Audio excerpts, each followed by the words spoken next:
Vamos começar? Uhum. Já deu uma olhadinha no... Ah, Ana, que dúvida. Bom, mas deixa Mas eu eu... fiquei com dúvidas, né? Daí. Sim, deixa eu te contextualizar um pouquinho desse teste, porque que eu utilizo ele. Eu sempre uso ele combinado com teste de perfil, porque muita gente se questiona, né? Quando a gente aplica o teste de perfil nas pessoas, às vezes as pessoas têm o mesmo perfil, mas elas não têm o mesmo desempenho no trabalho, né? Então, o que justifica as pessoas terem o mesmo perfil e não terem o mesmo desempenho no trabalho? Então, o que aprofunda um pouco mais essa análise de perfil comportamental é esse relatório dos sabotadores, né? De onde surgiu, né, isso? Shizato Shamini é um dos maiores estudiosos em relação ao comportamento humano e ele é coaching de grandes executivos nos Estados Unidos. E aí, depois dele realizar muitos processos de coaching com esses executivos, ele começou a identificar padrões de comportamento que eram comuns a todos, né? E começou a entender e categorizar por que algumas pessoas tinham um excelente desempenho no trabalho e outras não tinham, né? E a isso, então, ele chamou de processo de sabotagem, né? Por isso que dentro das pesquisas isso foi cientificamente comprovado, né? Apenas 20% das pessoas no mundo conseguem atingir a alta performance porque 80% ainda estão lá nesse processo de sabotagem. O que é sabotagem? A gente costuma dizer que sabotagem parece forte quando a gente fala, né? Ah, eu tô me sabotando.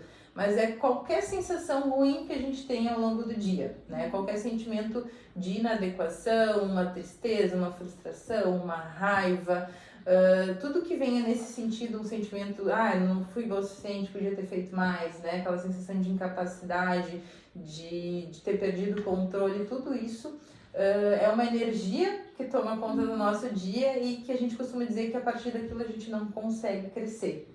Né? Vamos pensar num dia ruim, né? Quando a gente está tendo um dia ruim, quando a gente não está se sentindo bem, quanto a gente consegue ser produtivo no trabalho? Quanto a gente consegue ser criativo, criar soluções?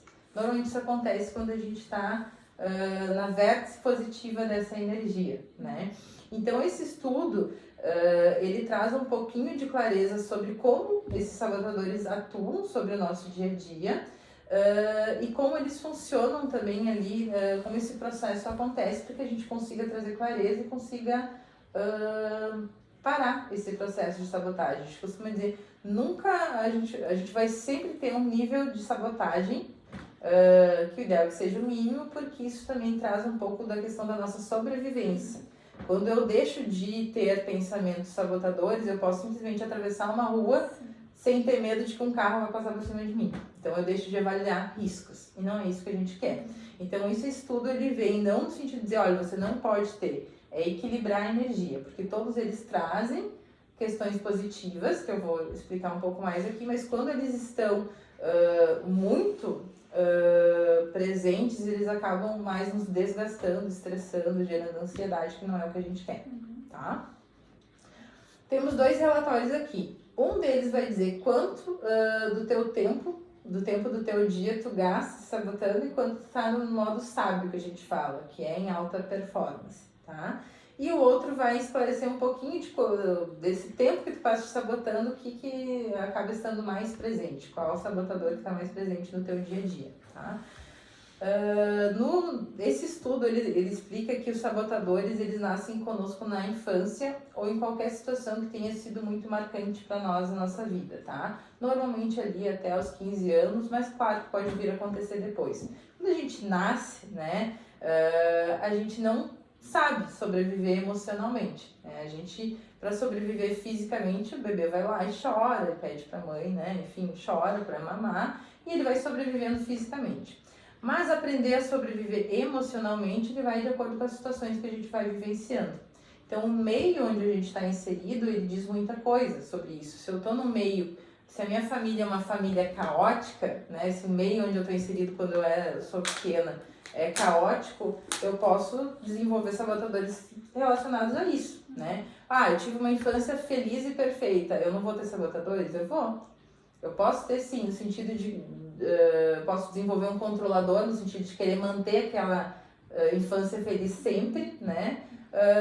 Ou eu posso estar seguindo talvez os sabotadores do meu pai, da minha mãe, ou eu posso olhar para eles e não concordar com o que eles fazem e desenvolver justamente sabotadores contrários, tá? Então, as situações que a gente vai vivenciando na infância, eles vão nos ensinando como sobreviver. Então, se, por exemplo, eu tô lá na escola com 7 anos e faço alguma coisa que me envergonha, que todo mundo acaba rindo de mim, o que o meu cérebro acaba armazenando como informação? Eu não posso mais fazer isso porque eu não quero mais passar vergonha. Então eu deixo de ter aquela atitude, né? E assim eu vou ensinando para o meu cérebro como sobreviver. A gente vai colocando como se fosse capas de proteção, isso vai construindo a lente com que a gente enxerga o mundo.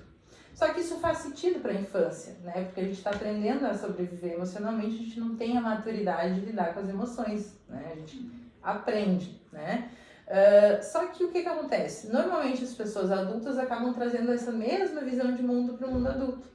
Então, os mesmos padrões de comportamento, de sobrevivência que a gente tinha lá como pequenos, a gente usa como adulto. Só que quando a gente já é adulto, aquela capa de proteção, ela já não serve mais. O casaco, a gente costuma dizer, o casaco já ficou pequeno. E quando a gente é adulto, a gente já tem condições de lidar com as nossas emoções, né? Para lidar com qualquer situação que a gente tiver que enfrentar.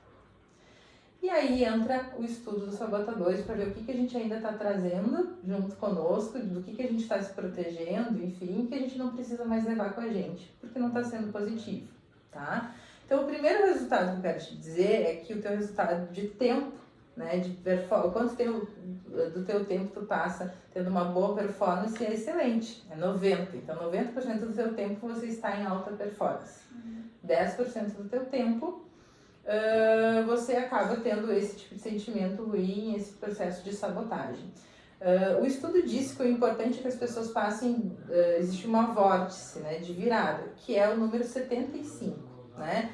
Quando a gente passa do QP 75, a gente entra em processo de sabotagem, mas o resgate ele é muito mais rápido, né? Então, o que acontece? Eu até posso pensar, poxa, podia ter feito isso melhor. Mas aí, imediatamente, já penso, o que eu posso fazer para que não aconteça mais? O que eu posso fazer para mudar isso? E aí, eu rapidamente já viro a chave e continuo performando, né? Quem tem um QP baixo, fica se martirizando. Ah, mas eu fiz isso errado, poxa, mas ai...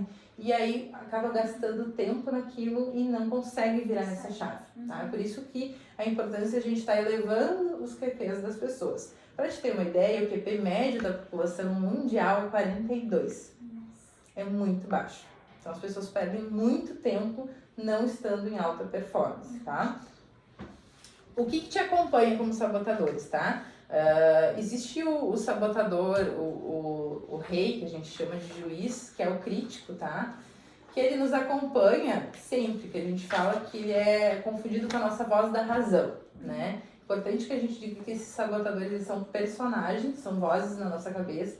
Sabe aquela coisa assim, a gente está sentado e aí a gente fica tendo um diálogo interno? Esse diálogo, ele acontece entre nós, nossa razão e esses sabotadores, tá? Então, quando o diálogo é positivo, a gente está conseguindo dialogar bem através do sábio. Quando ele é negativo, quando ele é depreciativo, aí a gente está dando voz para os sabotadores. Então, o crítico é o maior dos nossos sabotadores e ele tem um potencial muito destrutivo. Tanto que ele se divide em três padrões, né? Ele é aquele que faz a gente encontrar defeitos excessivos na gente, nas pessoas ou nas situações, tá? Ele acaba gerando muita ansiedade, muita sensação de culpa. E quando ele tá equilibrado, ele gera uma autocrítica que é positiva pra gente continuar evoluindo. Porque se a gente desligar o crítico, eu não vou evoluir. Porque aí eu não faço a autocrítica de beleza, eu posso melhorar nisso, posso melhorar naquilo. Mas quando ele está em excesso, a gente acaba transformando isso mais numa chibata e não numa energia que nos impulsiona a crescer, tá? Mas o crítico, ele sempre vem acompanhado de pelo menos um dos outros sabotadores, tá? Então eu vou te apresentar um pouquinho deles e depois a gente olha para o teu resultado, tá? O primeiro deles é o insistente, que é aquele que leva a necessidade de perfeição e ordem às últimas consequências. Né? Tudo precisa estar perfeito, ele tem uma régua muito alta de exigência em termos de fazer tudo da melhor forma sempre, e isso acaba naturalmente gerando uma ansiedade, até porque a perfeição, por mais que o insistente ache que sim, ela não é alcançável, tá?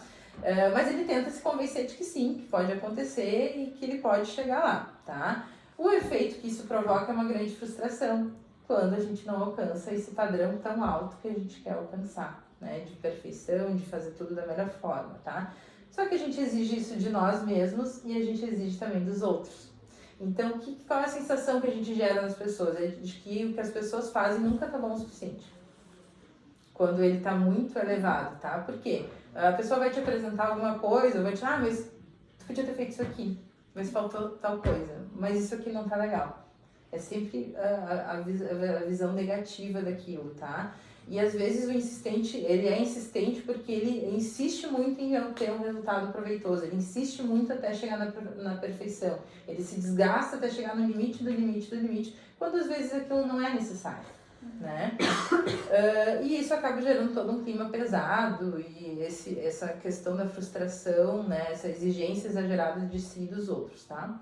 O próximo sabotador é o prestativo, tá?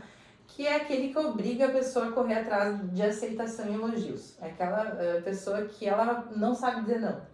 Eu costumo dizer que prestativos são excelentes quando lidar ao público porque eles conseguem enxergar a necessidade das pessoas antes de elas verem. Só que o que pode parecer nobre no sentido de enxergar a necessidade não é nobre porque ele faz isso esperando reconhecimento. Não sabia disso, mas eu era assim. Entende? Então, ou espera que as pessoas façam o mesmo por eles. Então, se eu sou prestativa, se eu digo sim para todo mundo, faço o que todo mundo precisa, coloco as necessidades das pessoas à frente das minhas, eu espero que as pessoas façam o mesmo por mim. Isso normalmente não acontece. Então, acaba levando a pessoa que tem um prestativo muito alto a um desgaste muito grande e a gente costuma dizer que leva a uma explosão, né? Porque, poxa, quando a pessoa é cobrada, ela não aceita feedback negativo também, porque na visão de mundo dela, ela faz muito mais pelos outros do que por si mesma. Então, por que eu tô sendo cobrada se eu faço tanto pelos outros, né? Se eu sou tão nobre, né? Isso costuma nascer, principalmente quando crianças são criadas em ambientes onde os pais fazem muito trabalho voluntário. Então, a criança aprende desde pequena que o certo é fazer primeiro pelos outros. Que é errado se colocar em primeiro lugar, que é errado priorizar as suas coisas, né? E aí ela vai levando isso para a vida inteira e isso se repete no trabalho. Quando a pessoa, por exemplo, faz o trabalho de todo mundo, faz isso para mim, faz isso para mim, e a pessoa não consegue dizer não e as suas demandas vão ficando para trás e acaba atrasando os seus projetos e entregando dos outros, né? O hiperrealizador, ele é um sabotador que fala... Que ele faz a pessoa pensar que ela só vai ter valor e respeito se o desempenho dela for excelente, se ela tiver constantes realizações. Então, é aquele que nunca te faz estar satisfeito. Como, eu quero comprar um carro, né? Ele vai te dizer, eu quero comprar um carro. E aí você trabalha até que alcançar o carro, e se conseguiu o carro, beleza, sentei dentro do carro, e aí você já começa a pensar, e agora? E o que vem depois? E o que eu vou correr atrás agora? Entende? Ele nunca te faz descansar, você tem que estar sempre em movimento, né? É aquele sabotador que, por exemplo, você está em casa, sentada no sofá e pensa, mas eu não posso estar aqui relaxando porque eu tenho que fazer tal coisa no trabalho, eu tenho que ler isso, eu tô com tal coisa atrasada. Ele não te deixa relaxar, ele não te deixa descansar, né? Pessoas que têm um hiperrealizador muito alto, elas têm muitas conquistas, elas têm grandes realizações, só que elas chegam num momento que isso desgasta, porque elas nunca descansam. Então, o que acaba acontecendo quando está descontrolado? Elas vão numa crescente de realizações, chegam lá no topo, quando elas estão lá no topo, elas caem. Porque aí é o momento que elas pedem demissão, que elas enchem o saco, não aguento mais isso, não aguento mais essa vida, eles vão lá pro fundo do poço e dizem, beleza, joga tudo pro alto. E aí o que acontece? Elas estão lá, não vou mais trabalhar, vou descansar um pouco, vou dar um tempo para eu fazer da vida. Aí elas chegam lá, a primeira coisa que acontece é, poxa, mas tu não tá fazendo nada, tu tá sendo um inútil, né? Tu não vai trabalhar mesmo, olha as pessoas trabalhando, olha as pessoas crescendo, tu vai ficar aí mesmo. Aí volta mesmo, né? Na mesma curva de crescer e cair de novo, cresce e cai de novo. Então essa sensação de não poder descansar, de que é errado descansar, de ter que estar sempre fazendo alguma coisa, tá? Esse é o hiperrealizador. A vítima, eu costumo dizer que é o pior, e que é normalmente que as pessoas não aguentam muito, né? Porque ela se faz de coitada para ganhar atenção e afeto, né? Então, que acontece? Uma criança, quando ela é pequena, que ela se machuca, ela só ganha atenção dos pais quando ela se machuca, quando ela tá doente, quando alguma coisa de ruim acontece, ela acaba podendo desenvolver a vítima, porque ela entende que é só assim que ela vai receber amor e atenção. E isso ela acaba trazendo, às vezes, para a vida adulta. Então, a pessoa que está sempre com aquela nuvem preta na cabeça, tudo dá errado com ela, tudo é ruim para ela, todo mundo persegue ela, é só com ela que as coisas ruins acontecem, né? Aquela sensação do perseguidor, né? Um martírio, tudo é ruim, tudo é pesado, tudo é difícil, né? Esse é a vítima, tá? O hiperracional, ele coloca a racionalidade acima de tudo, até dos relacionamentos. Então é a função do Salvador da mente que ele é extremamente impaciente com as emoções das pessoas. Ele não consegue, porque para ele tudo é razão, tudo são dados concretos, ele não consegue entender por que a pessoa está chorando. Tipo, que perda de tempo, pelo amor de Deus, olha, podia estar fazendo tal coisa, mas está chorando na minha frente, por que ela faz isso? Não tem paciência com as emoções das pessoas, por quê? Porque ele tá, razão, ele acaba, inclusive, passando uma visão de ser bastante arrogante. Por quê? Porque ele foca só, eles não acabam tendo um QI mais desenvolvido, porque eles são muito racionais, mas eles não conseguem se conectar emocionalmente, acabam tendo dificuldade em relacionamentos pessoais também em relação a isso, tá? Isso. E eles também são extremamente inflexíveis. Por quê? Porque eles vão muito no campo da razão, então eles têm uma fundamentação lógica para construir aquele argumento, dificilmente eles vão flexibilizar aquilo, tá? Eles também têm dificuldade de lidar com abstrações. Sabe quando alguém começa a viajar assim, em teorias da conspiração, enfim, eles detestam isso porque eles são muito linha, assim, é racional, vamos voltar pro presente, para de viajar. Basicamente isso, né?